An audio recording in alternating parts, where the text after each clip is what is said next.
Selamat pagi adik-adik. Perkenalkan nama kakak Luci Leandri. NIM 13 20 121. Nah, di sini kakak akan mensimulasikan tentang proses terjadinya banjir dan proses tentang pencegahan banjir. Yuk, simak videonya sekarang. Anak-anak, kakak sudah menyiapkan bahan-bahannya. Dan ini botol aqua sebagai got, dan ini sebagai penampungan air, dan ini sebagai rumahnya, atau ini tuh sebagai rumah warga, dan ini sebagai penampungannya. Dan ada juga bahan-bahan yang kakak siapkan, yaitu berupa air sebagai air hujan yang nanti kakak akan tuangkan ke dalam botol, dan juga ini sebagai sampah penyumbat proses terjadinya banjir. Yuk sekarang simak videonya.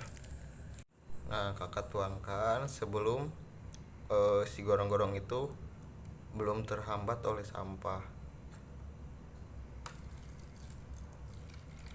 Nah, jadi si aliran air tuh masih lancar dan belum terhambat oleh sampah yang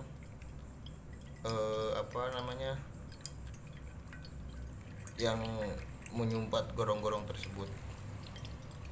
Nah, selanjutnya kakak akan memasukkan si sampah tadi ke dalam gorong-gorong, bagaimana terjadinya proses banjir. Nah, kakak sudah memasukkan sampah tadi ke dalam gorong-gorong. Sekarang intinya ada hujan, yang ini hujan. Apabila si gorong-gorong tersebut tersumbat, nah si air hujan tersebut pun akan membanjiri pemukiman warga, sehingga pemukiman warga tersebut kebanjiran. Nah, si banjiri ini yang memasuki pemukiman warga diakibatkan volume air di suatu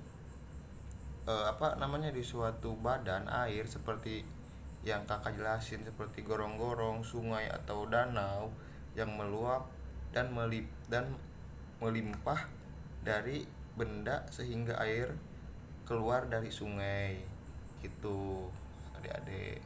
Nah, selanjutnya kakak akan menjelaskan bagaimana cara mencegah proses terjadinya banjir.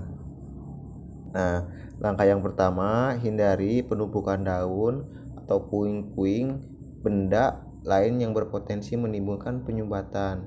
Nah, jika rumah teman-teman, rumah adik-adik banyak pepohonan, maka adik-adik harus sering membersihkan daun-daun yang jatuh di tempat rumah tersebut. Nah, cara yang kedua yaitu membersihkan halaman rumah dapat mencegah potensi penyumbatan pada selokan sehingga tidak terjadi banjir. Nah, langkah yang kedua untuk mencegah banjir dengan membuang sampah pada tempatnya. Mungkin adik-adik sudah adik-adik sudah bosan mendengar kalimat buanglah sampah pada tempatnya. Nah, hal ini memang terdengar sepele, namun adik-adik ini sangat penting untuk kita lakukan. Setiap sampah yang kita buang sembarangan dapat berpotensi menyumbat saluran air. Meskipun kita membuang sampah tidak dekat selokan, tetapi sampah tersebut bisa tertiup angin dan akhirnya jatuh ke saluran air dan menyebabkan banjir gitu.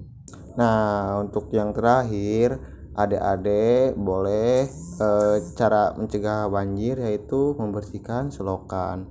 Nah, dengan pemaparan tadi kakak, jadi si sampah yang masuk ke dalam selokan itu bisa membuat proses terjadinya banjir, sehingga air tersebut naik ke pemukiman warga tadi. Nah, Jadi anak-anak, adik-adik harus sering-sering membersihkan solokan supaya air tersebut tetap mengalir sebagaimana mestinya.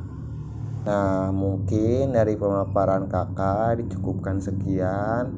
Semoga adik-adik yang menonton bermanfaat, dan semoga adik-adik pada paham semua ya yang kakak jelaskan tadi, bagaimana proses terjadinya banjir dan bagaimana pencegahan banjir.